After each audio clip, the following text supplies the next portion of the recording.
Hello, everybody. Welcome to Nothing Media. I have a Bernard guy here. I'm a fan of his music. Sometimes I listen to his music. Sometimes I play an hour and 45 minutes, and then I look for the next one and the next one. And then I discovered that he also is writing a book, and I really enjoy that too. Um, Hello, Bernard. Can you tell us a little bit about your story, if you don't mind? Well, I'm not so young anymore, so it's I guess it starts to be a long story. So maybe you can be a little more specific, but you know, Whichever part you want to share. Maybe something about the book and the music. yeah, well, starting with the book, I mean, it wasn't planned. Um, I always enjoyed writing. I've read quite a bit in my life, so I've enjoyed books.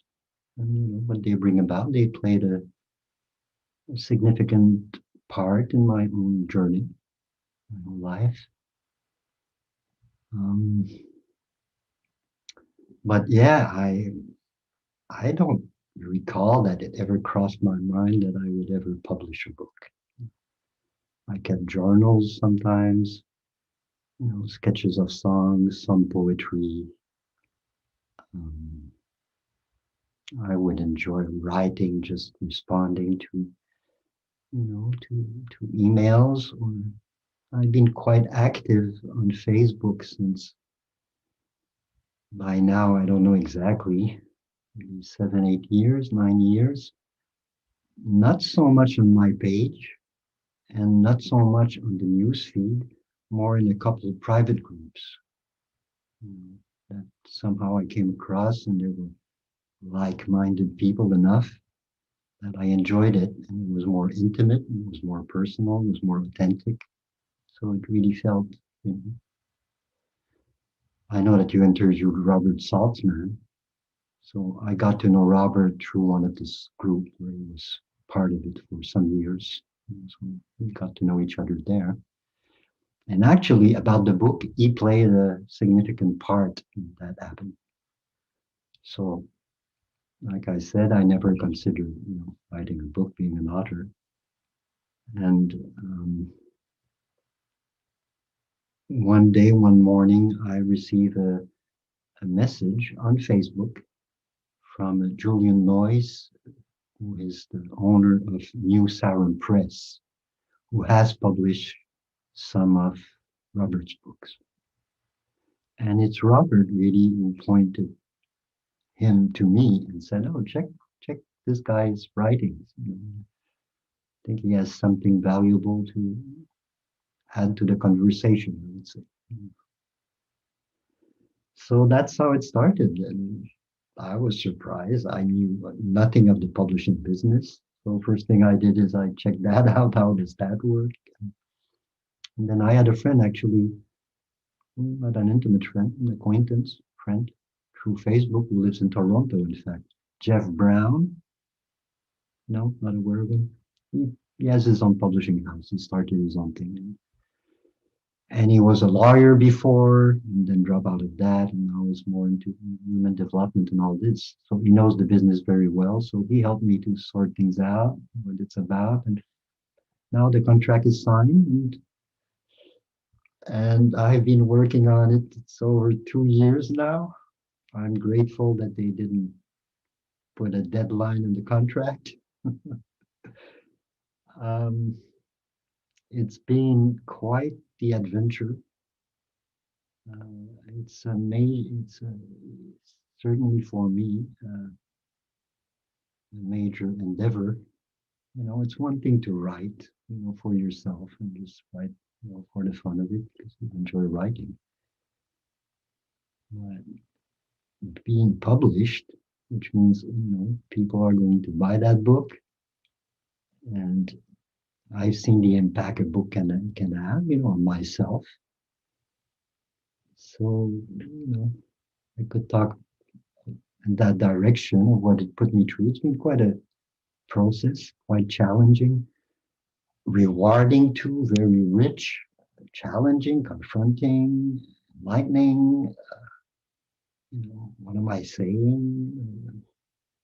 Also, it's in English. As you can hear, I'm pretty bilingual. I've lived in English parts of my life to a point where I would think in English, and yet it's not my mother tongue, in French. So I had to contend with that too. So that's how it came about, uninvited. And I have to admit that that's beautiful.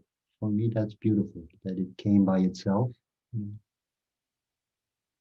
I still had to sit with it, just be with it and see if I say yes or no to it. But there's something beautiful that it came by itself. So I'm at the last revision now. Could be done in a month or so, I would say. Then it could go fast enough. Then it goes to Catherine Noyes, which is the wife of Julian, that publishing press in England. And yeah, once the editing is done, it can go pretty fast. So it could come out sometime in spring. So that's the context that brought that book about. Bernard, what is the book about? Right. The next obvious question. Really, it's a book where I share my own experience and understanding of life so far, oriented towards inner life. I have a list. I don't know yet what the final title will be, whether there'll be a subtitle or not. But I came up, I have a list of them, and one's is standing out and it's still standing out, whether it will stay to the end or not. And it's being human. So just that title already, opens things up. At the same time, if I would choose that, I'm already aware that I would probably put a subtitle to, I want to fool people, with a subtitle to, and then I have a list of them already too. So I'm not sure. I mean, some are just funny. I probably wouldn't go for them. Spirituality for the new millennium. Updating spirituality. uh, Finding spirituality in everyday life. Grounding spirituality in everyday life. The spirituality of everyday life. Yeah, maybe that's the best of the three. It's about life. It's about, yeah, it covers a lot of ground. So one thing about this book is that most of the material in it I already had. I had already. So it's coming out of some writings that I had done like that about different aspects of inner life and life in general. Exchange through social media, like in those group I mentioned. I went back and we would really exchange, with long comments and really go into things, some depth. Emails, friends, private messaging, people approaching me and start to exchange. So in that, it covers a lot of ground. A big part of the work was sorting that out. It was like being in front of a puzzle and there's like 1,000 pieces and you don't know how they fit together. And then you start to look and then really like a puzzle. Oh, you see that? Oh, this one fits this one. Oh, that one there. And then you start to have, disparate groups, right? And then slowly the picture comes together. So it really covers a lot of ground. I've grouped them in as much as I could. So I do end up like about 10 chapters. And they're like a main focus each chapter with, some really fitted and then some other, they're like, more or less close to that main thing. So more loosely, but they still ended up there because somehow I could fit them there. If not, I would end up, and I might keep it. That's not decided yet. I might have a final chapter called The Orphanage. And the orphanage, actually, I will keep as a chapter. The orphanage is about subjects that I think are significant and little talked about in spiritual circles and even, psychological circles. Because I address both in my book. For me, they're not two separate fields. Our spirituality, to call it that, and our psychology are not two separate things. It's the spirituality of our psychology. It's the psychology of our spirituality. You can't separate them. You can differentiate them, and that's useful, it's meaningful to explain things. But you really can't separate them. It's like, like the two hands. Sure, they're definitely two hands, but they're one man here, There's the same person in both. So I see the same. So, one chapter is teachers and teachings. And I think in that chapter, I also put the essays about spirituality and psychology, as I just mentioned, and how they interconnect and interrelate. There's a chapter called Turning Lead into Gold, which comes from the alchemical tradition, which basically means turning the allegory was turning base metal into gold, but it's a parable of inner life, which is turning unconscious, automatic patterns, psychological, emotional, into the gold of our true nature, whatever you want to call it, to the gold of, reality's true nature, to the beingness, our beingness. That's a word, I bring the word being a lot, but often I say beingness to make it more Yeah. Or maybe it's just, I like to use different words to say the same thing because, each word brings touch us differently, brings another flavor to what we're trying to say. That's it. Another chapter is on things like acceptance and surrender and rejection and letting go and such. There's a there's a there's a sense when you read that chapter how they fit together. There's a chapter on something like duality, non-duality, and beyond. So the place of duality, which for me is not an illusion, is not a dream. It's as real as it gets. We just have to look inside and outside, and as real as it gets. And non-duality, which is another way that reality for me appears. For me, there are all different ways that reality manifests itself. It manifests itself in dual ways, which is the common, conventional, overall way it manifests here on Earth. And here and there, to manifest in a non-dual way. Those are two of the ways it manifests and can manifest. There are others. There are more. For me, talking about non-duality, I don't see that as an endpoint. And many people present it as an endpoint. Many people come from a model, spiritual model, where they had a given experience. And I can relate to that because when I was young, I went through that for a while. So one experience, whatever they call it, enlightenment, awakening, liberation. And many of them, they even say that, then afterwards, it was just about integrating that and unpacking it and words like that, right? I cannot say that about myself. I had all kinds of realization that, I'm not one to judge that, so you might call awakenings and realization and all that. But there were many kinds.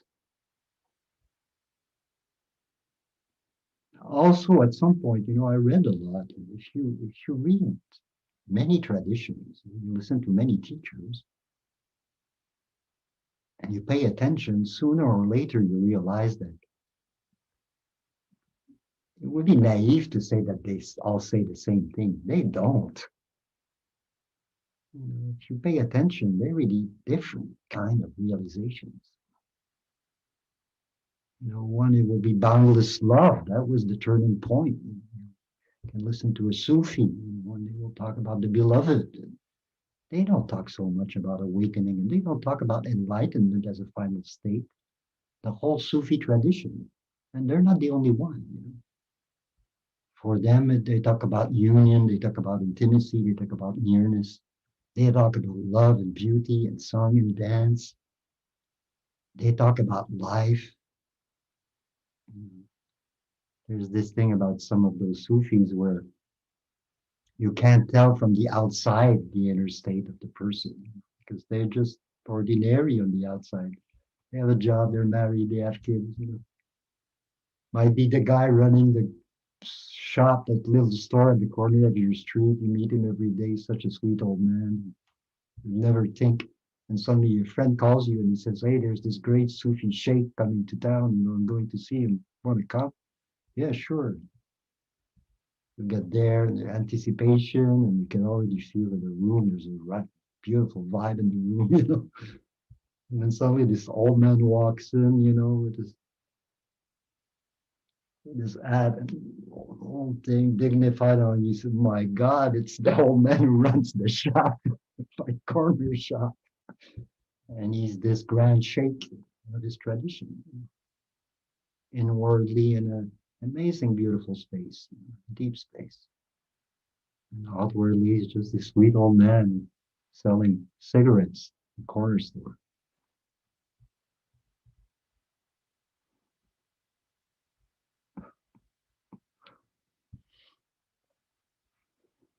So that covers some of that book. There's a few, maybe I named 4 chapters, like I say. I think there's 9 or 10 of them. And then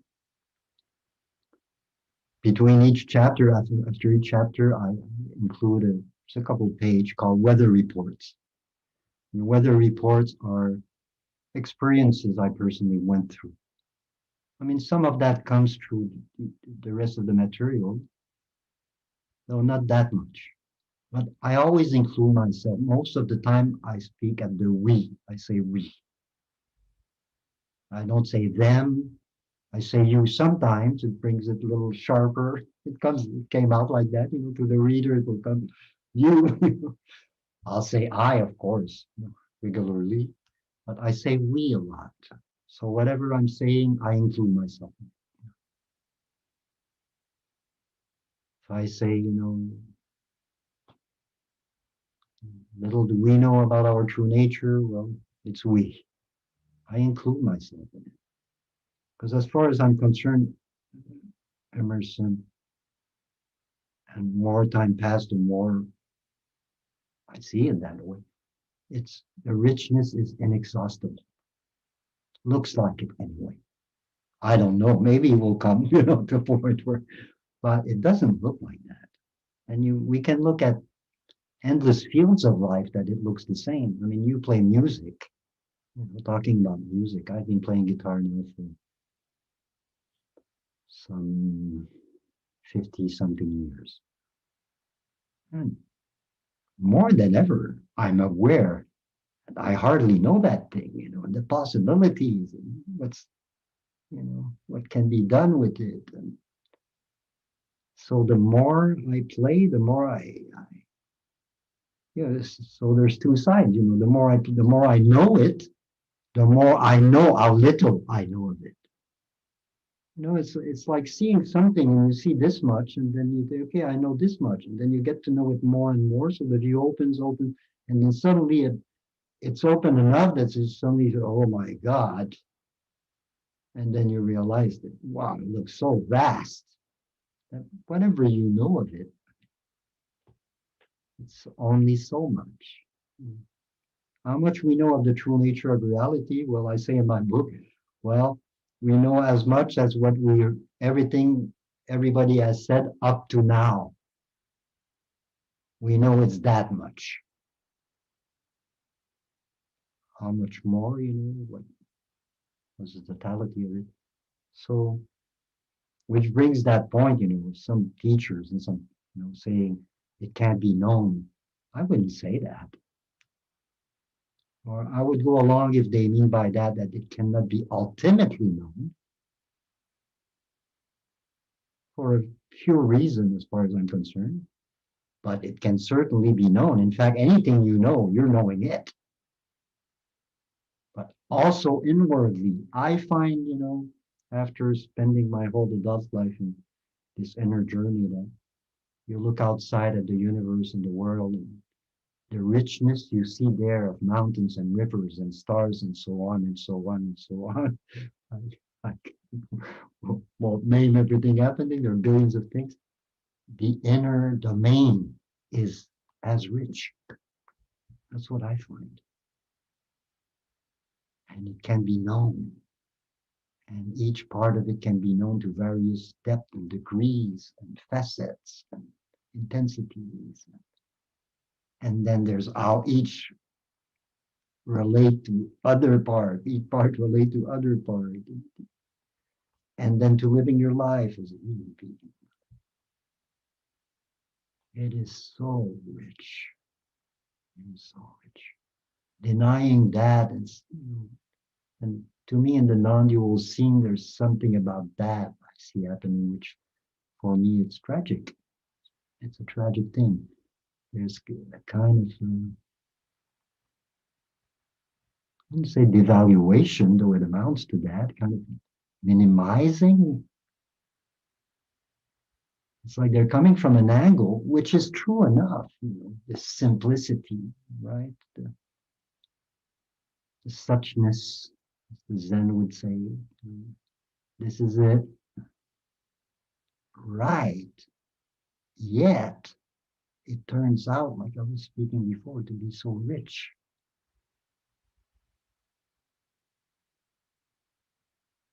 So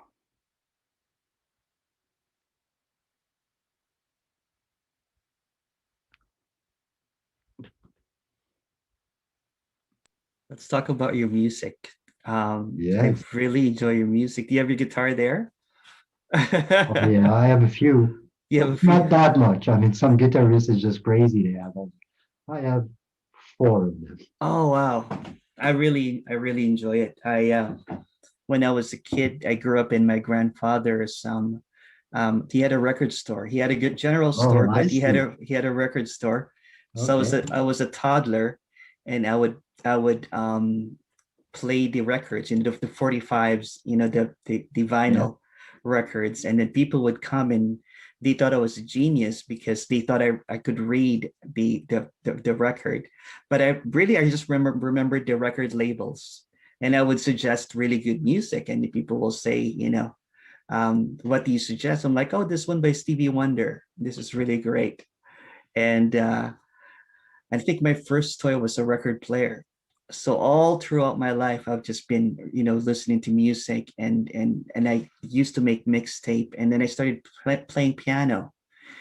And lately, I've been getting lost, for a couple of hours, just playing this different, chords and just going along with it. Did you And study it or? I studied when I was really small. When I was really small, just the theory, the And chords then and all you that kind kept of. playing since you're small? Or That's right. Yeah, oh, I okay. kept on playing, and then I think I was listening to your maybe about 3 months ago. I encountered one of your videos, Okay. and then I ended up getting just a little keyboard, and then went back into it, Or and because you didn't have one I anymore. didn't have one because I was in an island before, and then Okay. I moved here, and there's just something so beautiful about getting lost in the music. Can you talk Oh, about that? Because that's what well, I see. I love piano. It's an old dream of mine. Maybe it will happen if I'm given long. I'd love to have an acoustic piano. There was a period when I was young where for a few years I was part of a communal cafe, which was one of the first that opened here in Montreal. So that would be like the end of the 70s, beginning of the 80s. And they had an acoustic piano there. And I just started slowly ding, ding, ding. And I got more and more into it. And I just love that instrument. No wonder it's the instrument of predilection of composers the world over since always. Because of the richness, it's that simple. You have 10 fingers, so you can play those very complex voicings and the range. But yeah, I pick up the guitar because it was in the family. I have a brother who he still plays, but he really had a career with it. He was singing. And so he gave me my first guitar when I was 11 or 12, I think. It was an area classical. And yeah, so here I am. Let's say I'm 12, going to school. And of course, when you pick up a guitar at that time, so that would have been like, let's say I was 12 or 67. So you learn, first thing you learn is the few piece that every guitarist of your age, is learning in those years. Stairway to Heaven, you know, the basic guitar piece that everybody I, will I learn. I learned that when I was a kid too. Right, there you go. My uncle. I think everyone learns that Right. when you're into music. There's a few of them. And I forgot to mention that when I was learning piano, I think my teacher was really mad at me because I played by ear. So I would not Okay. read the notes, and I would just, hear it and then play it by ear. Okay. Yeah, well, that's what I'm about to say fits with what you just said. So here I am. I'm learning the basic chords and start to learn, a couple songs that are popular at that time.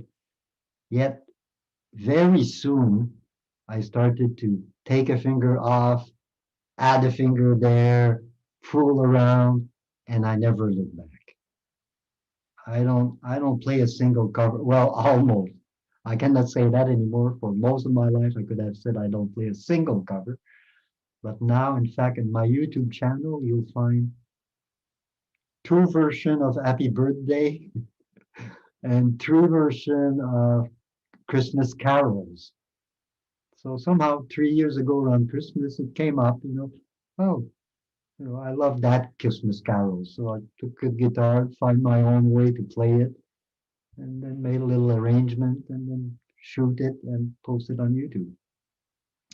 And then recently, because I always loved the piece, probably like maybe a couple of months or a month back, I must have come across it on YouTube again or something.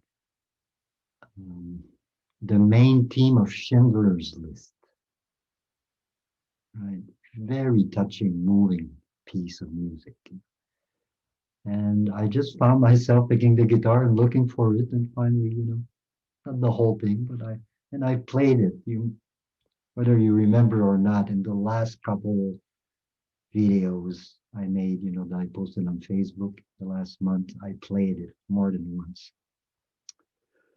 Yeah, I heard it's beautiful. Yeah, so but Yeah. that's about it. I've been always improvising, composing, finding my, looking, enjoying playing my own thing. And I really, I really love it. I mean, it's the only, yeah, it's been a pretty constant in my life. I mean, there were short periods where I would, move away from it, but never that long. And and I really love it. I mean, I can play and play and play. Since I came back, I lived in India for many years, and I came back to Montreal in 2000. And after some years, I started to go when the warm season would come in spring. I would take my guitar and go sit in La Fontaine Park. If you know Montreal, you might know it. It's one of the, apart from the mountain, it's the one of the nicest big park in Montreal, with water, and birds and squirrels. And when you're in the middle of it, you really forget that you're in the city. You just feel like you're in this beautiful, lush green garden. And yeah, I ended up from that moment on, from spring to the fall. If I wouldn't be busy elsewhere, working doing renovation, which I got into at some point, making a living, I just would be there. And I can just, I mean, there would be times where I would get there at 1 o'clock, play 5, 6 hours nonstop, until 6, 7, then start to get hungry, get ready to go. But then a new bunch of musicians would show up or something, some music. I would get back. So that was not every day, but it's just to say, I can play on and on and on. I'm like the last one to leave, first one to arrive, last one to leave. I just love it. Oh, that's beautiful. That's beautiful. And I to me, it's just like a natural. Well, it's interesting. At some point, I really started to notice, and the noticing didn't change anything. I just noticed, oh, interesting. Then from that moment on, it just kept happening. You know, when I play, I'm really in it.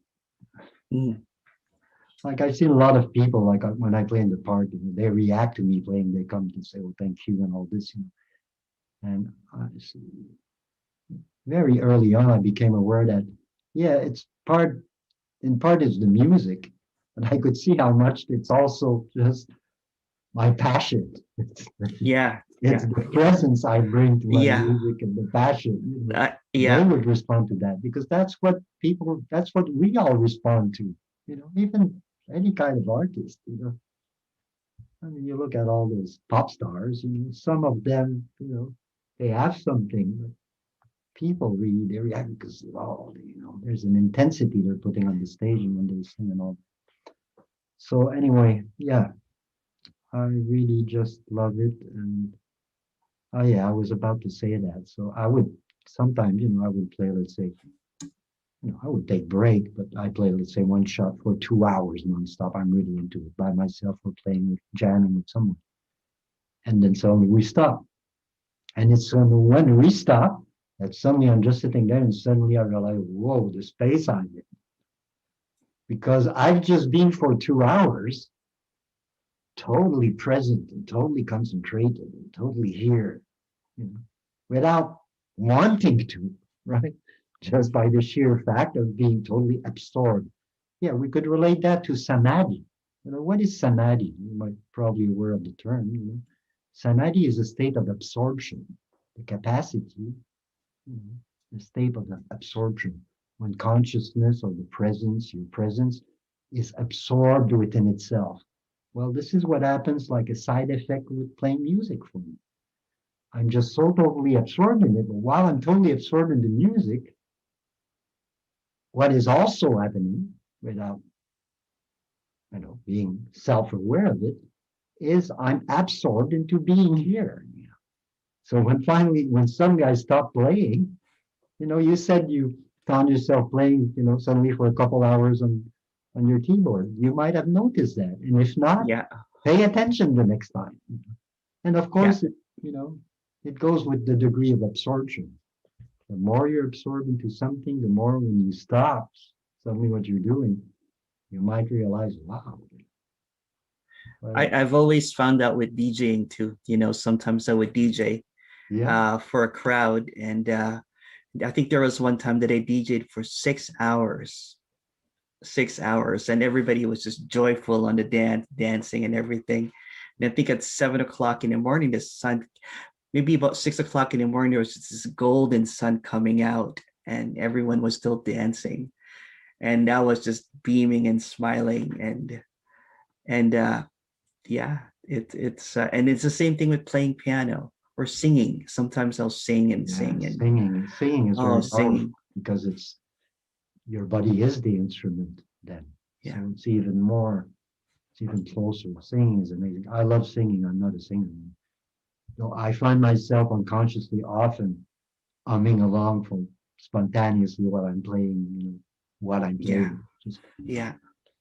But yeah, singing, beautiful.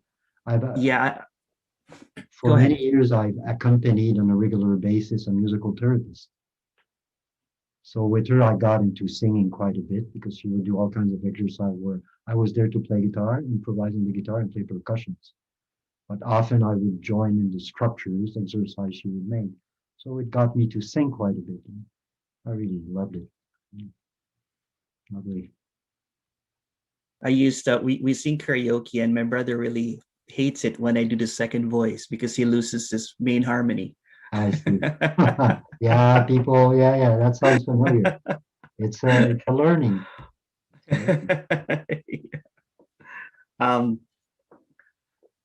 Yep, music is just I've shared this story many times, probably on this interviews is when an apparent, something that can't be explained happened. I was DJing for 4 hours and I sat down and everything was in perfection. The perfection that has never left, that can never be, I don't even know how to describe it in words. So is that similar? You mentioned at some point that you had an experience and then it went away. Oh, no. This is the stuff that doesn't happen, so it doesn't go away. You know what I'm saying? It's hard to describe it. It's really, really hard to describe it. So that perfection you mean is more like this kind of right thing now that can happen sitting in the sunset, whenever. It could be grief. Everything is in tune with everything. That's right. It could be grief, pain, whatever happens. You know what I'm saying? When you're at peace with everything. That's right. Yeah. There's things are not in conflict. That's right. There's a care. You feel there's a carefreeness. There's a carefreeness to whatever is happening. Yeah. And there's kind of like it's hard to say the word allowance, but kind of like, when it's just everything is allowed to be as it is. That's right. And then playing the piano now. A couple of essays in the book about allowing. That's right. It's right. Significant. And it's just the piano playing is just a little bit more, it's just beautiful now, right? Because there was this in the past, it's almost playing for someone. Now it's playing for no one. Right. It's just playing. Just play. Just Right. playing. It's just Like beautiful. play. It is. I feel like a kid again playing the piano, discovering chords and minors and majors and different keys and just progressions. I'm like, this progression is really nice. I've often said to people talking about music, there are a lot of people who actually learned a musical instrument. Some of them they put years. Somebody learned the violin for 10 years, classical music and piano and all this. And then because of how it was brought to them, they got fed up and they dropped it, which is really a pity because they have already all this mastery of an instrument. And then, I often find myself saying to people, there's only, well, as adults, two activity we call playing. Children play all the time, but theater, in the play, and playing music. So I would say to people, please, at least, leave music out of attaining anything, any standard, any comparison, any comparing, and all this. Oh, that's Just so pick up your beautifully said. instrument. Just pick up your instrument and play, just for the sheer joy of playing, the beauty of it. Not about getting anywhere, doing anything. But yeah. Yeah, when I was younger and a little bit naive, I loved the movie Batman. I don't know if you've seen the first movie Batman. Really love the Probably. really love the soundtrack to it by Danny Elfman. Okay. So I turned off the volume and I started playing the keyboard. I'm like, let me recreate it to Okay. let me see if I can create something on my own. So I spent a Right. couple of days playing, and recording it. At that time, it was so beautiful. But of course, because I'm young and wanting some attention, I asked all my friends to come see this movie, but with my own soundtrack. I think 15 minutes into it, someone said, "Can you turn off the music? We're trying to pay attention to the movie." But now, you know what I'm saying? But now it's just I think I did it again. I just watching a movie and then just adding the music into it, Like they would do but for no in the audience. silent theater. Yeah, Right? that's right. Yeah, but for no audience, because Yeah, there's no need anymore for an audience. I understand. It's just playing. Mm. It's gonna like playing in a sandbox, and you're asking for someone to watch you play. back Yeah, back it in my doesn't make any 20s. sense, right? It doesn't make any sense. No. But then that touches on real enough issues, of the ego, of our personality. This looking for valuation, recognition, the need to be seen and appreciated. It's a big story. I address it to a degree in my book, but it's a big central psychological story. So no wonder. And most of us, we weren't. That's part of the story. Who had enlightened parents? Whatever we want to call it. So most of us, we were not recognized for who we were. At the most, a child will be recognized for he's cute, he's intelligent, which is more like capacities and aptitudes. And it's not recognizing the beauty and the preciousness of the child for the mere fact of his being there. The preciousness of that in itself for no other reason, like we said about music. Mm. So who had that?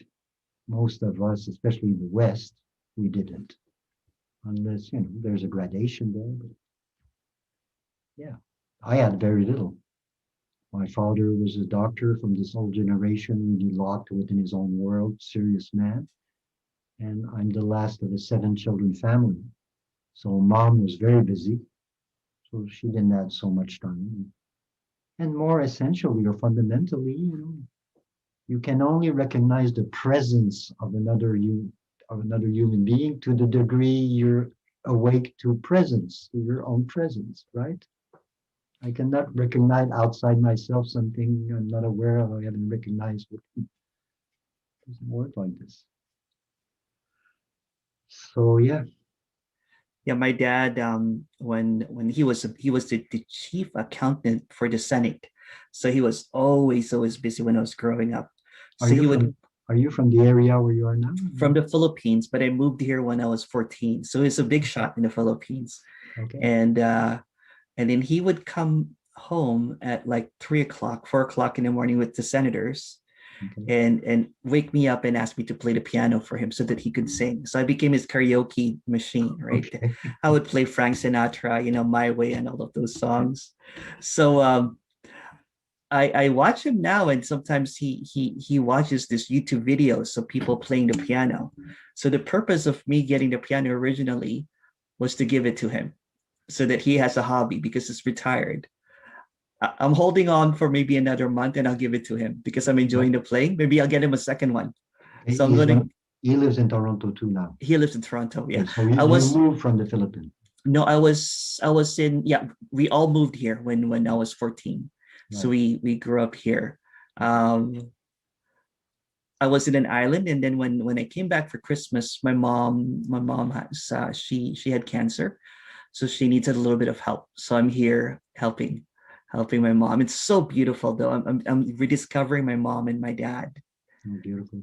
It's just an amazing thing. But I wanted to, before I forget, because we have I wanted to ask you if you can play something for the audience. If Yeah, not, that's okay too. well, the only thing is right now I'm using my Yeti mic. Yeah. Oh, that should be okay. If you No, no, okay, I okay. I used it in the past and it was This is what we'll do.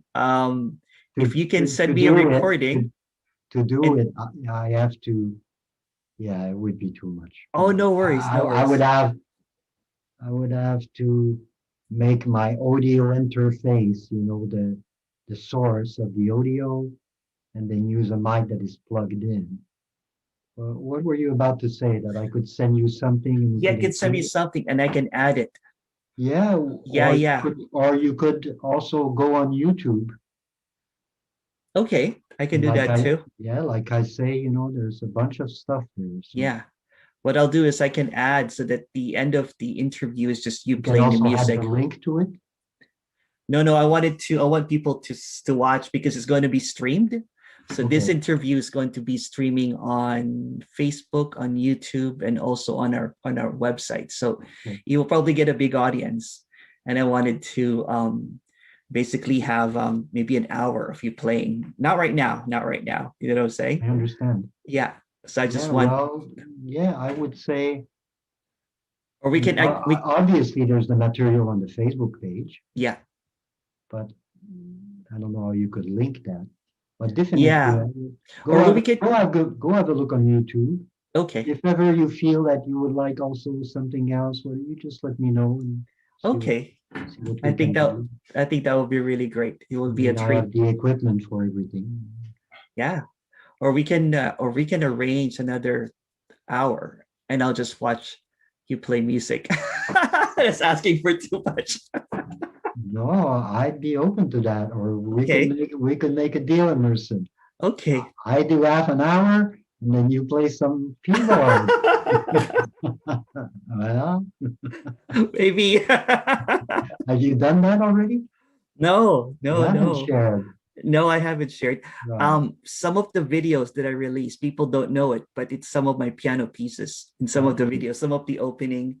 I don't say anything. It's lovely to share. And I would say that it's Yeah, even lovelier, we've talked about just playing not to be heard or to be seen. yeah. Well, there's another possibility is Oh, yeah, it's you okay too. share it just for the joy of sharing Oh, it. I just shared too. Yeah, I can do that too.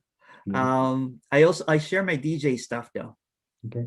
The DJ stuff I share because it's more of a public thing. You know what I'm saying? So When you have you must have suffered quite a bit when the COVID thing came for you. actually no, no, no. this has Well, been no more DJing. this has been the best COVID thing.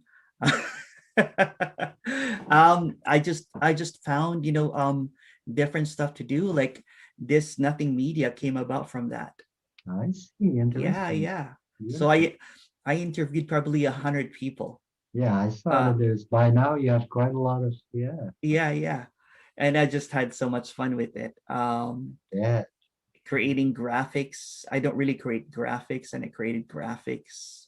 Just yeah, the some whole art thing. stuff that or editing videos. I've never edited videos before. And I I really understand. like it. I have a geek side too, where I enjoy the tech part of it, and it can take so much time because it's a Oh, I whole know. world to learn each thing. But I do enjoy it too. Yeah, or kind of like learning a song. I don't really learn songs now. I just deconstruct it. Mhm. I listen to some of the chord progressions. I'm like, maybe if I can change it this way and that I way, see. and I just have yeah, it's just it's just inspiration happening from the ether. It's just Do you also compose pieces or? I started to just lately. It's just I did it when I was in my 20s and I Okay. stopped. And then just lately, I would watch a speaker with, speaking something like a non-duality speaker, and I'll start playing the piano just really, really softly Okay. to see how it, So it is. you really like this that side of music accompanying something. Yeah, yeah. Nice. Even with singing, my dream is just to be a backup singer, not Nice. to be a solo singer. Just Ah, doing the harmonies and creating all of this, uh, sounds. You know what I'm saying, with your voice. And when I sing karaoke, it's fun too. I sometimes I yeah, used I to sing know. karaoke. I did it a few times, not many times in my life, but sure, it's fun. I used to get drunk though before I could sing. I I would see, have this right. stage fright. But for some odd reason, and I did my share of drinking and partying for some odd reasons for the past little while, maybe more than a year now. I can't even drink a beer, a couple of beers now. I'm not trying to escape anything anymore. I understand. Yeah, Yeah, I think before what I did was to escape. You know, sure. even music when That's why people do it. Sure. even music was an escape before. But it's also, I mean, from the one side, it's an escape. From another side, it's a blind attempt Yeah, to get back in a place where you're there's yeah, more joyful and you feel more carefree and free and all that. yeah. So that's an important side to be aware that that's what's happening there too. Oh yeah, it's just beautiful to, just oh, I can't believe that I did not have a piano for maybe about 4 years. I went full on to DJing. I just started went to DJing and and the kids like it because I play some music from the 70s and the 80s that they've never heard. And they're obsessed with it. What are you playing? Is that a new song? And I'm like, no, it's from the 70s. Or they're obsessed with disco, you know what I'm saying, or funk right now, right? So they don't really know what disco and funk is. So when you remix it a little bit, when you add a little bit of bass into it, it's like a revelation to them. They're like, what is that track that you're playing? I'm like, oh, it's Funky Town from the 70s, but just Well, changed it a little bit. I've never DJed, but I've danced a lot in my life. Oh, I love dancing too. I've loved dancing. I really danced a lot. I could Yes. have been a dancer, I guess. Didn't Oh, have. me too. I really My danced a lot. I love it. Free oh dance. yeah. My mom used to enter me in dancing competitions when I was about 7 years old. Okay. Yeah, yeah, yeah. um, did you dance in the 70s? How was that? Did you go to Studio 54 in New York? No. No. Okay. I was in New York once, a long time ago. No, no. I when I say I dance, I just love dancing. Yeah, that's another thing that I can get lost is just dancing. I dance a Yeah. lot now too. I've been because I'm stuck in my room, with the COVID, and then I have this light that I put on. I'll show it to you. But yeah, You have a disco ball? no, it just changes lights. It just changes I like a see. pulsating light. It's quite nice. And but yeah, well, I think that's the hour. Thank you so much for doing this. It's been a joy. Let's do that thing. You know what? I'll play piano, but I'm putting myself out there. But I really want to hear you play guitar, live. Yeah, I mean, we could, what comes up is we could even try it once, see if if that would work. Yeah. One thing we could do is we do a session where I play some stuff myself, you play some stuff yourself. But you're such a pro. Then the next part is call and response.